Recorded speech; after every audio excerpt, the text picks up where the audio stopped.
सकता हूँ real interest rate and GDP. Now I want to make an equation. So I am making an equation that GDP is a function of real interest rate, exchange rate, market value, and inflation. Can we develop this relationship? Yes, we can develop this way because GDP is infected or affected by all of these variables. उसका inflation के ऊपर भी effect होगा, inflation भी उसको effect करेगी, exchange rate भी उसको इफेक्ट करेगा, market value of the companies भी उसको इफेक्ट करेंगी because GDP is constructed from the industrial index and industry is comprised or combination of the companies and companies have got the market value of the share. ठीक है, तो ultimately ये chain पूरी उसको effect करेगी. ठीक है, so this variable and this variable and this variable and this variable all 1 2 3 4 all these four variable are IV and this is your DV. So when I will run the GMM model then I will take the GDP on the lag term. इसको मैं lag dependent variable declare करूंगा. समझ आ रही है इसकी? यानी कि यहां पर क्या लिखा जाएगा, यहां लिखा जाएगा GDP I comma T. It is panel data. देख रहे हैं ये Pakistan into Australia, Pakistan into China. और अगर मैं नीचे आपको दिखाऊं तो उसके बाद क्या है जी आपका, फिर इंडिया, फिर जापान, फिर कुवैत, फिर Malaysia. It means that cross sectional are varying, cross sectional are varying, cross sectional are increasing, cross sectional are multiple. And we have got the time series as well 2003 to 16. It means there are 13 year of data. So time series are multiple. So when you have got that multiple time series and multiple cross section, then it means that it is panel data. तो ये panel data है. ठीक है, so it means that I have to write the I comma t in the suffix or in the subscript. ठीक है, तो what would be the equation? मैं इसकी equation यहाँ पे लिख देता हूँ. देखें ये equation होगी इसकी. देखें जी जरा इसकी equation बनेगी जी आपकी. यहाँ पर आपका आएगा GDP GDP I comma T is equal to, हाँ जी इसको मैं चले eta not plus eta arrow down arrow control C EViews को ओपन करें, right click paste next. Now you can see dated panel आ गया जी. क्रॉस सेक्शन में country and date series years. So it is panel and it has been indicated from the software as well. ये panel ही है. ठीक है, हाँ जी आगे करें जी. इसको आप फिनिश कर दें तो देखें ये आपका GDP, D inflation, DMP, DRT. आप इसके नाम को चेंज कर लें. आप डी की बजाय आप इसको सिंपल जीडीपी रख दें. इन्फ्लेशन को आप you can go for the INF simple name. Market value you can go for the MV simple name. Real interest rate you can go for the RINT and exchange rate XR you can go for the ER. चले XR ही कर देते हैं. ठीक है, तो ये आपने नेम चेंज कर दिया. Now you will go to the quick estimate and you will run the equation GDP space c. First of all you will run the panel data. This is not the panel data equation. We will run this equation at the last of the finalization of the panel data. कि कौन सा model लगना चाहिए, fixed या random. उसके बाद ये वाला इक्वेशन हम डालेंगे. अभी हम पैनल डाटा रन करेंगे. ठीक है, तो GDP space C space INF space MV space RINT space XR. यही वेरिएबल थे जी आपके 1 2 3 4. Okay, you will go to the panel and cross section you will go to the random. The same procedure that we have discussed in the last class. Panel procedure. ठीक है, okay, and we have got the data. Now you will go to the view, fixed or random effect testing and Hausman test. Click. It is significant 0.0571. It is nearly equal to 5. थोड़ा सा ज्यादा हो गया है उससे, but we are considering as a significant. हम significant 5 को touch कर रहे हैं ना, significant है बस. ठीक है, तो we are considered as a significant. So if Hausman test is significant, then you will apply the fixed effect model. ठीक है, so you will go to the estimate, go to the panel option and apply the random to the fix. Okay, this is your fixed effect model. ये लिखा हुआ, ये आगे लिखा हुआ. ठीक है, view fixed effect model and then you will apply the fixed effect test likelihood ratio.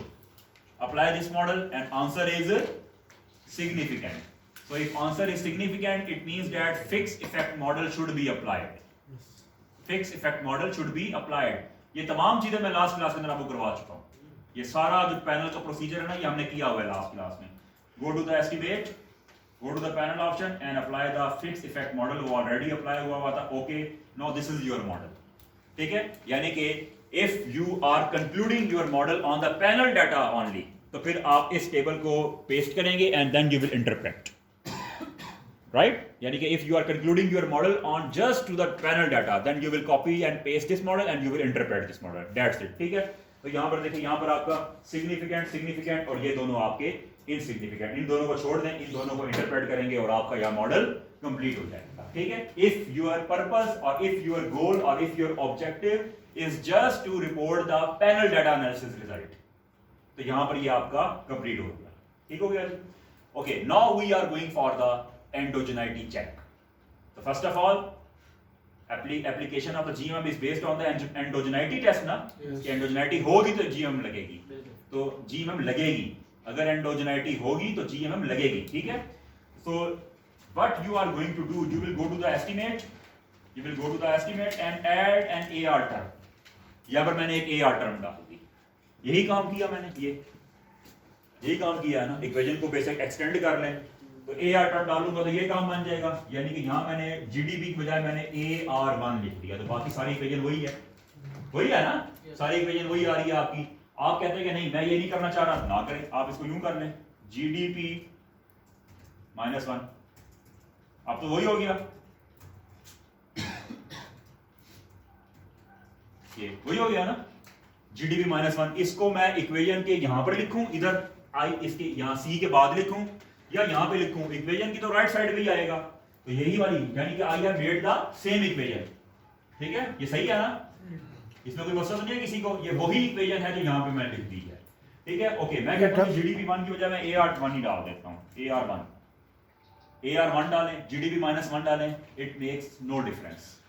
इसका कोई फर्क नहीं है. एंटर करें जी. हाँ जी, AR टर्म ये है. AR टर्म इज सिग्निफिकेंट आ गई. ये देखिए, ये देख रहे हैं, AR term is significant, so it means that data में endogeneity exist करती है. If AR term is significant, then it means that endogeneity exists in the data. Endogeneity data में exist कर रही है. ये तो था इसका पहला चेक. अब दूसरा चेक भी लगाएं. क्या था दूसरा चेक endogeneity चेक करने का? कि if there is a relationship of the IV with the error term. अगर IV का error term के साथ रिलेशनशिप है, if IV has a relationship with your error term, then it means that data में endogeneity है. Data में endogeneity. इस AR term को निकाल दें यहाँ से. ये तो हमने I have included this AR term just for the check. निकाल दिया जी उसको. इधर क्लिक करेंगे जी यहाँ पे. ये यहाँ पे लिखा हुआ है least square. यहाँ पर you will click here, click on the least square and apply the GMM. ये है जी आपका. ये देख रहे हैं, ये लिखा हुआ है. GMM और DPD stands for Dynamic Panel Data. ये आगे लिखा हुआ भी है, Generalized Method of Movements Dynamic Panel Data. तो इसको Dynamic Panel Data भी कहा जाता है. ये बात आपने याद रखनी है. ठीक है? Apply this model. ये मैंने अप्लाई कर दिया तो ये आपकी विंडो आ गई. ठीक है जी.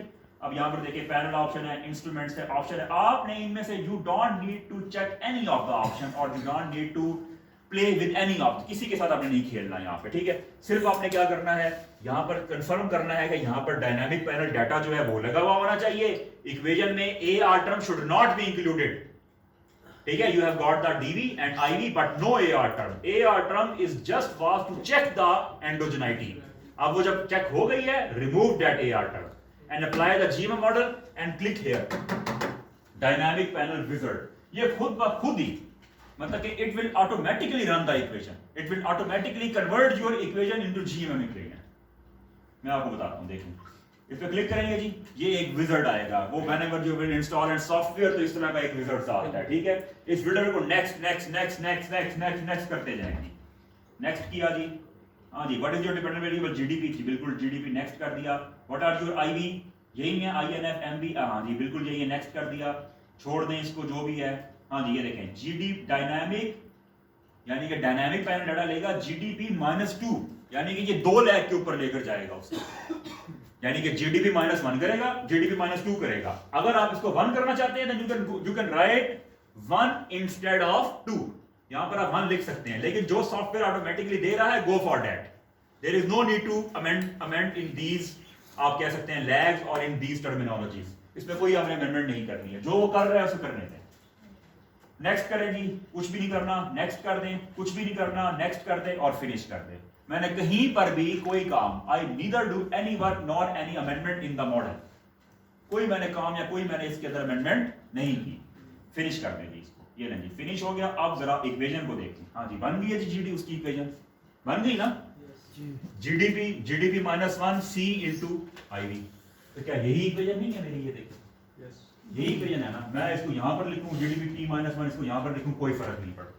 बन गई वो वाली इक्वेशन। ये खुद ब खुद ही उसने बना दिया इक्वेशन। ओके करेंगे इसको। ये नहीं जी ओके किया, ये आपका रिजल्ट आ गया। ले जी आपकी जीएमएम मॉडल अप्लाई हो गया। अब जरा देखिए अब जीडीपी -1 के इनसिग्निफिकेंट बन गई होगी। इसका मतलब है कि डाटा में से एंडोजेनाइटी खत्म हो गई। Whenever this AR term is insignificant, endogeneity खत्म। ठीक है, तो एक तो ये हो गया कि एंडोजेनाइटी खत्म हो गई है। जीएमएम मॉडल लगना चाहिए था जी, बिल्कुल लगना चाहिए था। एंडोजेनाइटी उसने खत्म कर दी है। दूसरा तरीका क्या है कि GMM model should be applied और नॉट। इसकी रोबस्टनेस कहां से मिलेगी? वो इसके नीचे एक जे स्टैट होगा। इसके नीचे अगर है ना एक जे स्टैट है आपके पास, ये लिखा हुआ है जी, दिस शुड बी इनसिग्निफिकेंट। अगर ये इनसिग्निफिकेंट है so it means that the GMM that we have applied it correctly, कि इसके ऊपर ये अप्लाई होनी चाहिए थी। तो ये जे स्टैट भी आपका इनसिग्निफिकेंट है। ठीक है, तो बस अब क्या करेंगे, इस पूरे मॉडल को कॉपी करेंगे, पेस्ट करेंगे, आंसर करके इंटरप्रिटेशन। बस सर कितनी वैल्यू होनी चाहिए जे स्टैट की? इनसिग्निफिकेंट होनी चाहिए। Significant positive. इन्फ्लेशन जो है वो ग्रोथ रेट को या जीडीपी को सिग्निफिकेंटली पॉजिटिव इफेक्ट करती है। ठीक है, उसके बाद मार्केट वैल्यू जैसे जैसे कंपनी की मार्केट वैल्यू बढ़ेगी, इंडस्ट्रीज के रिटर्न्स बढ़ेंगे, ग्रोथ रेट या जीडीपी को पॉजिटिव इफेक्ट करेगी। रियल इंटरेस्ट रेट, जैसे जैसे रियल इंटरेस्ट रेट बढ़ेगा, कंपनीज जो है मजीद अर्न करेंगी, बैंक्स जो है मजीद इनकॉर्पोरेट करेंगे in the terms of GDP, तो जीडीपी कंपनी का या कंट्री का क्या हो जाएगा? इंक्रीज हो जाएगा। ठीक है, तो ये थ्योरी से इसका आंसर भी मैंने कर दिया। और आर इसमें आएगा ही नहीं, क्योंकि ये आपका क्या है? ये आपकी कॉजेलिटी नहीं है। ये आपकी कॉजेलिटी नहीं है। ये क्या है? ये लैग्ड डिपेंडेंट वेरिएबल है आपका, तो इसमें आर स्क्वायर आता ही नहीं। तो ये